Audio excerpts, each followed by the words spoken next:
Bonjour à tous, donc dans cette vidéo nous allons parler de les différentes propriétés de console. C'est parti.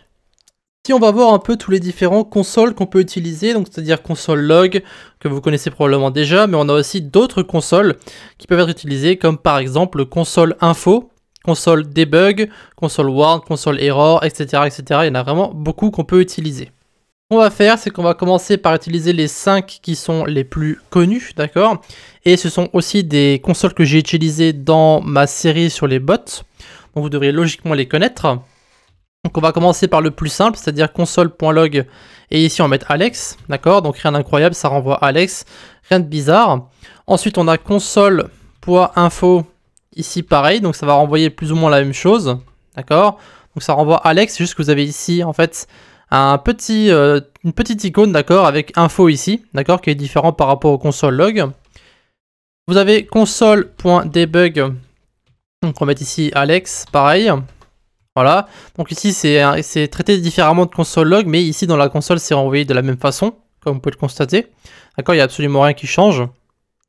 Ensuite, on a ici les premiers consoles où ça va commencer à être un peu différent. Donc on a console.warn. D'accord. Donc ici, vous pouvez voir que le warn est en fait surligné en jaune avec la petite pancarte alerte, d'accord. Et vous savez quoi, on va laisser comme ça. Vous avez console. Donc ici, vous avez un peu toutes les consoles qu'on peut utiliser, mais vous avez console.error qui ici vont en renvoyer une erreur, d'accord. Donc avec un petit point d'exclamation rouge. Voilà, donc ça permet de vous montrer dans votre console les différentes erreurs. Donc vous pouvez utiliser ces différentes consoles pour afficher certaines choses si vous le désirez. D'accord? À savoir qu'il est aussi possible d'utiliser ce qu'on appelle des placeholders. Donc ce sont peut-être des choses que vous avez appris lorsque vous avez vu les formulaires en HTML. D'accord? Donc par exemple, si vous faites un objet avec, je sais pas moi, les données sur un utilisateur, on va l'appeler user1, d'accord? On va ici créer un objet, d'accord? Donc on va mettre d'abord son nom, on va mettre ensuite Alex, d'accord? Donc très simple. On va mettre son âge, donc on va mettre ici 27, voilà. Ensuite on va mettre le hobby, donc on va mettre ici hobby. Et on va mettre par exemple enregistrer des vidéos. Voilà.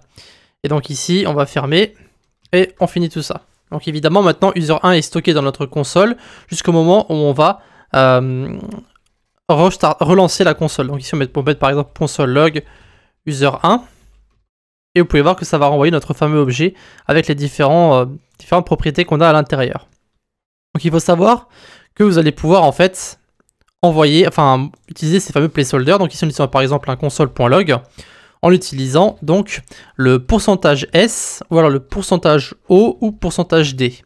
Donc pourcentage %S c'est pour tout ce qui est chaîne de caractères, le D c'est pour les nombres décimaux et les nombres entiers, et le O c'est pour les objets. Donc voici comment ça fonctionne. Donc on va d'abord mettre salut, donc on met pourcentage %S, ça c'est pour en fait mettre le nom de la personne, donc ça va en fait détecter la chaîne de caractères qui est à l'intérieur. Donc ensuite on va mettre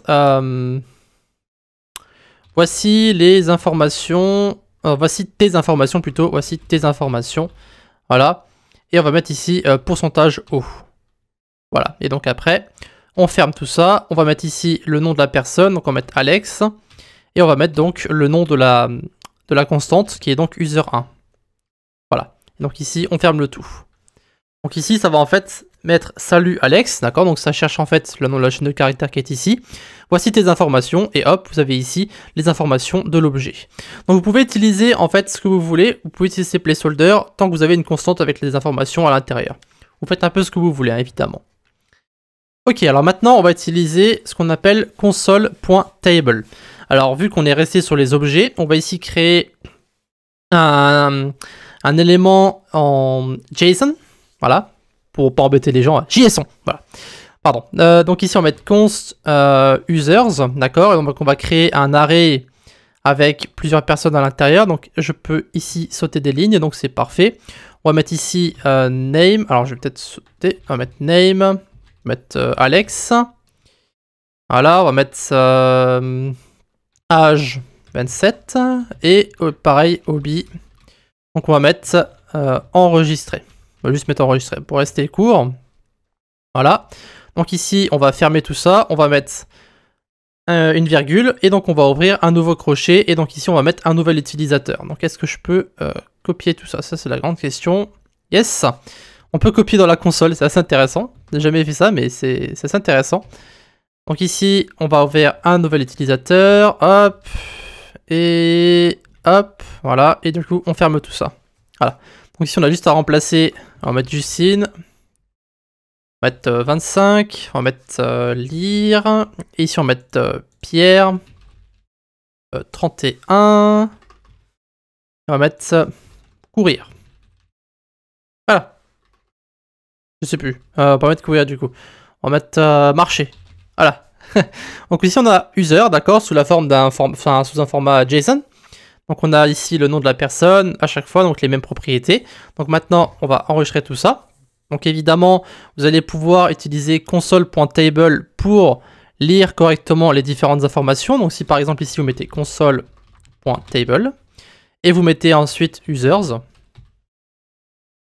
ici ça va en fait créer un tableau, vous pouvez voir, donc avec chaque propriété. Vous avez donc l'index qui est généré automatiquement, donc par rapport à notre fichier ici. Vous avez 0, 1, 2. Vous avez le nom de la personne, son âge et son hobby. Donc Alex, 27, enregistré, Justine, 25, lire, et Pierre, 31, marcher. Voilà, donc vous pouvez lire des informations très simplement ici. Donc ça, évidemment, vous pouvez afficher beaucoup plus de choses. Si vous avez un array avec des informations à l'intérieur, vous pouvez très bien montrer ces différentes informations dans un tableau très simplement. Voilà, donc ça c'était console.table. On va passer maintenant à console.dir peut-être, vu qu'on est encore sur les JSON. Vous savez quoi, on pourrait l'appeler JSON, du coup. Parce qu'au final, c'est une abréviation de 4 mots, quoi. Peu importe. Donc, ici, ça va permettre en fait simplement de afficher une représentation JSON d'un objet, d'accord? Donc si vous vous rappelez bien, je crois que user 1 est toujours dans la console parce que j'ai pas redémarré. Ok, donc ici, si on fait console.dir, d'accord, et qu'on met user 1, ça va en fait, comme dit, afficher une représentation donc qui est en fait ouverte comme celle-ci. Donc c'est plus ou moins la même chose, c'est juste que ça va donc juste montrer la représentation directement en JSON. Vous pouvez voir ici, vous avez donc âge, hobby, name, tout simplement. Voilà, c'est ici le console log, on doit ici appuyer sur la flèche, sauf qu'avec le console.dir, c'est directement affiché comme ça, on n'a pas à appuyer. Alors si vous désirez clear la console sans devoir appuyer sur la petite poubelle que vous avez ici, vous pouvez simplement taper console.clear, donc qui est une fonction qui va en fait clear votre console. Voilà, très simplement. Donc ça, si jamais vous avez un bordel fou avec tout ce qu'on vient de faire à l'instant, vous pouvez clear votre console. Ok, donc maintenant on va parler de console.assert. D'accord? Donc on va voir un peu comment ça fonctionne. Donc le but de console.assert, c'est en fait simplement de pouvoir renvoyer des arguments spécifiques. D'accord? Si vous voulez simplement renvoyer des logs très spécifiques sur votre code. Donc si par exemple on imagine, alors on va faire un const, on va mettre message, donc c'est un message d'erreur, je vais l'appeler tiens. On va mettre ici ce nombre n'est pas, attendez, oui, évidemment, ce nombre n'est pas pair. Voilà, on va faire une boucle avec des nombres pairs et impairs, on va l'enregistrer. Alors, j'aurais peut-être dû le faire comme ça, du coup, sur la même ligne. Donc, on va mettre ici une boucle. Alors, on va mettre let x égale 2. Tant que x est inférieur ou égal à 5, on veut faire x plus égale 1. Voilà. Et donc, à l'intérieur, on va mettre ici notre console.assert. D'accord? Donc, console.assert. On va mettre x modulo 2 égale 0. Donc, ça, c'est bon. D'accord, ça va rien renvoyer. Par contre, si un nombre est impair, donc on va mettre ici à l'intérieur x, x, et on va mettre donc, on va renvoyer le message d'erreur. Donc ici on met e et e. Voilà, et donc on ferme le console.assert. Voilà. Logiquement, ça devrait fonctionner. Ah, c'est parce que j'ai remis... Est-ce que j'ai déclaré const E en fait ici en haut? Ok, bah, vous savez quoi? On va l'appeler Z. Voilà, parce que j'ai redéclaré... Hop, on va l'appeler Z. Voilà, parfait. Parce que j'avais déjà déclaré const E ici, ça l'a gardé en mémoire. Du coup, le const E ici n'a pas été pris, ça a fait une redéclaration. Donc ce qu'on va faire ici, c'est très simple. Vous voyez, donc ici vous avez en fait les assertions qui ont été fail. Donc c'est en fait sur les nombres 3 et 5. Parce qu'en fait 3 et 5 ne sont pas pairs. Donc on a fait une boucle en fait en partant de 2. Donc pour aller jusque 5. Donc tant que 5 n'est pas inférieur ou égal à 5, on va incrémenter. Donc ici vous pouvez voir que le chiffre 3 et le chiffre 5 ne sont donc pas pairs. Donc on renvoie ici les erreurs. Donc ça renvoie uniquement les erreurs donc sur les nombres qui ne sont pas pairs. D'accord ? Vous pouvez voir que les nombres pairs ne sont pas affichés. Voilà, donc je pense qu'on a vu plus ou moins tout ce que je voulais vous montrer. Donc on a vu les consoles log, info, debug, warn, error. Donc ça, c'était bon. On a vu les placeholders. On a vu console.dir et console.table. On a vu le console.assert, le console.clear. Donc je pense que c'est plus ou moins tout. Il en reste évidemment d'autres, mais qui sont, on va dire, un peu moins utiles. Il y a éventuellement console.trace qui pourrait être utile. Donc pour vous montrer en fait où votre code, comment il fonctionne. Et les différents... ça va mettre une trace sur votre code en gros. Vous avez console.time qui fonctionne aussi pour, on va dire, traquer les différentes choses concernant le temps. D'accord ?